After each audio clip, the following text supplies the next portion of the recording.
Lawrence Tete, our friend who say we are suffer. Wunni mu nyansa, wadwene ye adwuma. Wo ye kwasia yiye. Obi a wo friend who say nyame nipa osofo. Sanka wunni mu nyansa, anka wo be say ensem a yese fiwe no mu ba no, enye ensem a de asomdwe yi, ene biakoye ebeba nipa ne nipa ntem. Ba Abuzafo mamu nyina makwaba e de Ghana Nsem TV so.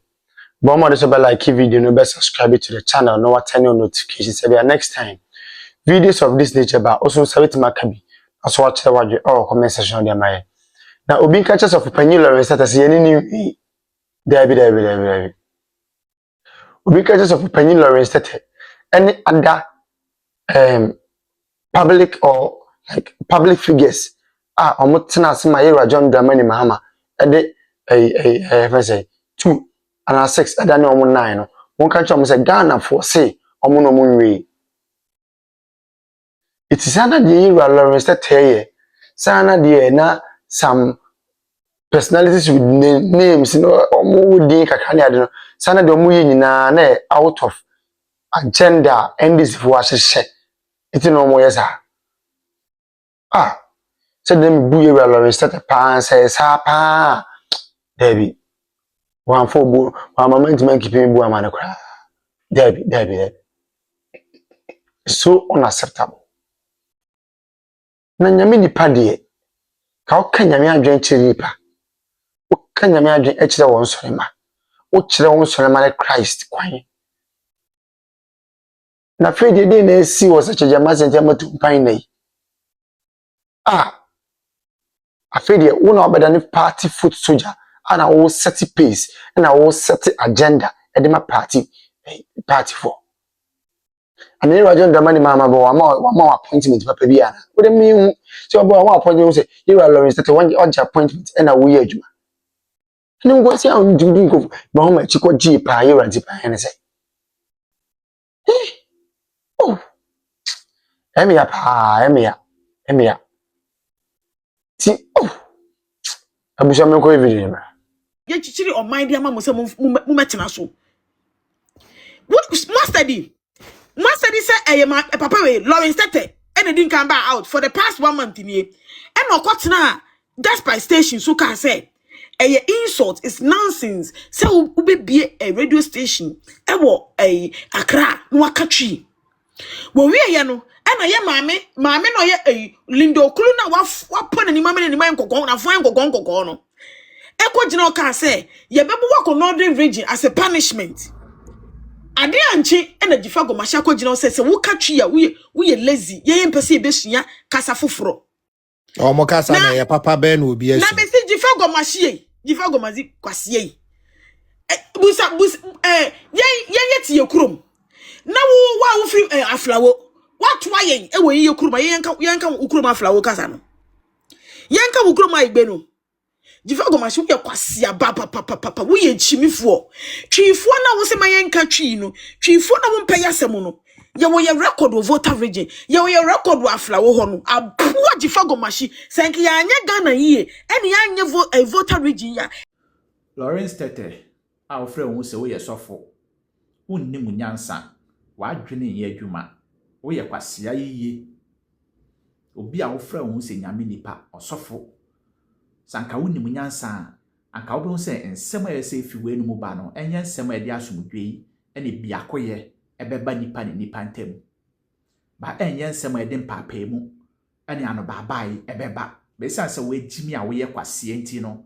Wo de sofudi na to ho so keke otimifu bi te se wo eyen kwase asem se ye beka twi kasa e won kran asase so be yen kwase asem se ye beka brofo kasa e won kran asase so we hu jimi a we jimi afema hu ne enti ebibifo ye ntimi nkoye ni muda because o sen wo yonko a otan wo brofo kasa ne de yoki ba twi kasa ne de enyoki sa jimi a nkranfo mu binu mu jimi na mu jimi ko no monko so njimi nko na me ka kire wo se nkranfo munni asase wo Ghana nkranfo munni asase e wo Ghana mobile no san kran asase na da ho na asuje nyina edum ntokwa wo se yekon edije asase ne to ne yakon awie mu benya asase ne tran so fala ye de ma mo se montena so fala because na akanfo wotema enne nkwasiafo mboa bi asori ana akanfo ye tribalism akanfo ye tribalism anka mo dodo na mo ni baabi te e wo Ghana akanfo ye tribalism awo mpani pa anka mo dodo mo sa aframafo no anka mo ni baabi te e wo Ghana enne ma beje ntinti eye nkwasiasem se ye beka twi kasa na kan kasa e won kran asase so na kwasia sa nkran asase no unim na bakwasem generation bi beba me catch you pain there will be no gamanche e won kran asase so mark this day mra ka we ni mu do so mra ka we ni mu mra ye twa we ye chi na ye ketuwa bi enti koso jimi sa akọ me na me ka kire won ne mark na day edi 100 years a ebebem. A time is coming there will be no more in crying asase so. And crying the rightfulness no ebe take in charge there won crying asase so. Mark my words. Enti monko sun Jimmy na mbubu mo pa enko. Sa mo pese ye kire mase a ye be kire mase ne ye mahu se mu ni asase wo Ghana. Ena mo sori a ena ye se sa akwa aba wa ha ena ye se sa we wa ha ena se aboa mutu good wo e won kran ensu good board head office e won kran mutu good wo ho cocoa board e won kran mutu cocoa won kran food and agriculture office e won kran mu ye food and agriculture wo ho majimi ayete se mpreku kwasiafo enkran na eda ho no enye capital na eba ho aframa anase amanfo different tribes aba ho a anka wudu nkran ya obehu ne tesa se fa kwa woyen nantwi ne mpreku fa kwa woyen nantwi ene mpreku asema meka mebua a ennempa nkran ho no aye capital no konkran na kohwe bebi a typical nkran fo na nkasa ate fa kwa nkran fo nkasa ate ubehu se eye no kware se ye jaw ma mon nkran fo kwa ase montena ho a anka wudu ho a obeka se ase mpreko ni nantwi ne ye ho mo sori amo kasa te se ye de kerosene ejina mutim mo ye bi se mo ye jaw nkran ise nkran fo kwa na entena ho a nkran be ya kono radio station ya de a wokan nkran fo ahe na etimi ebu radio station won nkran ho no akan fo kwa na bebu enjuma wo ho na kwase ampani ma bebu edjuma wo Ghana nyina capital na o si wo kasa na memfa ndi djuma na ona be kire kasa memfa ndi djuma wo ho adan na magimi saa sika wadi siesie nkran no emu ahe na efi nkran asase so emu ahe na wonya fiponim kwasi ampani mompo ano enye toilet nkwa na ebusu wo toilet na makokwa asam mompo na wo ho no mo no ye ton no ne ye ton ye di siesie nkran na akan fu nyina na se fa ko a sika fiba akan fo no order wo friend then won aka e ka se ye mamo mfa bibia wa ha nkon nkran na be ye nkran mo trust na mo Jimmy a time is coming mo be hu mo kwasi aso ade mo ani su be ye mo wan. Some few months down the line when they won the elections, Okudjata Ablakwa again put up an oral document which I have here, and I must say that in the history of Ghanaian politics, if you want to see a compilation of garbage, this is a refuse dump. Is this document called oral? But Okudjata, this is what they did. But you haven't read the document. How do you know it's garbage? I read it. Okay. That's why I have it. Okay. Yeah, I've read it. Okay. Page to page. You've read it? Yeah, I've read it. Okay. Now, when they came to power, that says February 2025, first report from your media house, it said we can retrieve 21.19 billion from 36 oral cases. $21.19 billion, not cedis, dollars from 36 oral cases. Then your own media house again. Okay. No, I think that's another media house, I believe. Yeah. Yeah. Okay. That's not associated to you. Yeah, you're right. Yeah. That's GH1, he says. Oral can retrieve 20.49 billion with 36 cases, including the National Cathedral and the PDS. Samuel Okudjata Ablakwa. This is 10 February 2025. Then some few weeks, or let's say about 9 months later, after the oral committee has been set, all this noise has been made about it. They have incited people against the previous government that they've stolen so much, and they'll use even that money to even run the economy. Because when they were even campaigning and people were asking them, you are talking about doing this, running a 133 shift, so how are you going to get money to do it? You want to cancel this tax and that tax and that tax. So where are you going to get the money from? Their answer was simple. ORA. The money is in ORA. They have stolen so much. So we just go for the money from ORA and use it to run the economy. That was what they were saying. That was their chorus. I mean, 10 cities. Nasi siano. It should be about 10 points. 30 pesos. 10 pesos. It should be about 10 pesos. It shouldn't be about 12 cities. 2 years ago, na me turn 8 cities. Na me turn 12 cities. Meanwhile, so no. Yet your money, your dollar, I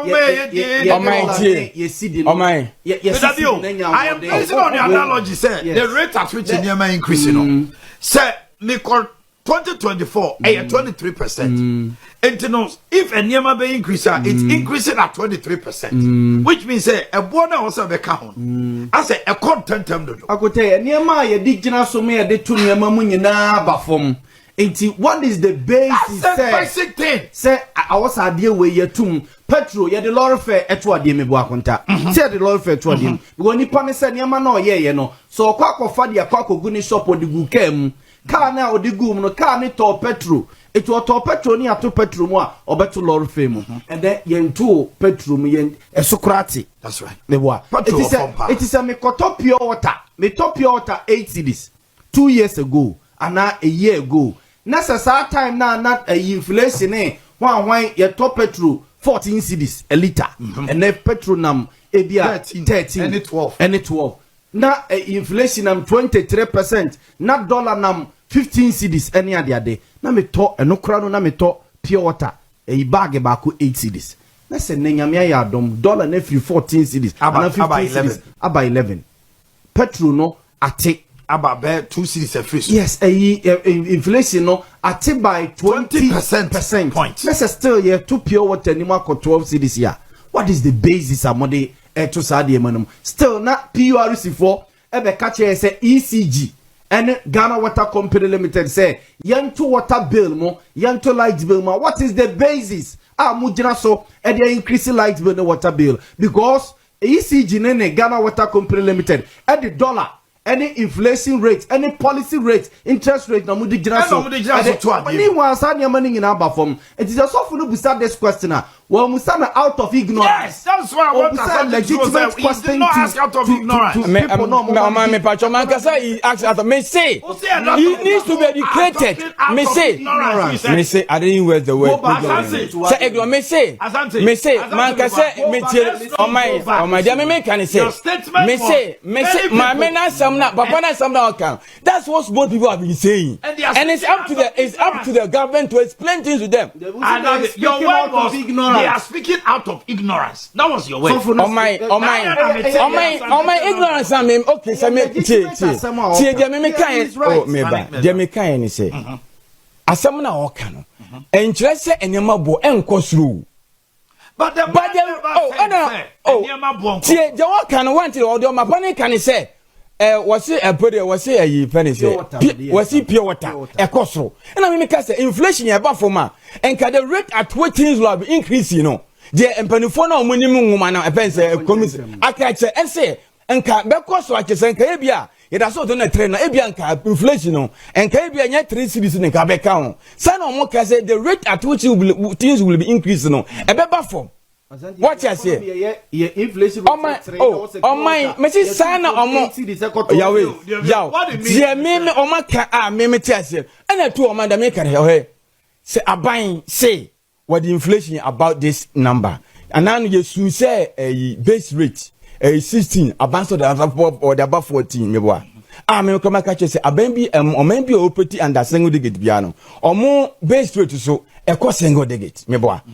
And now, say about me can say petrol about for me. Abano dia you trying to put all these things down. So why na man in cost? What yes, about to me so who na go for what there?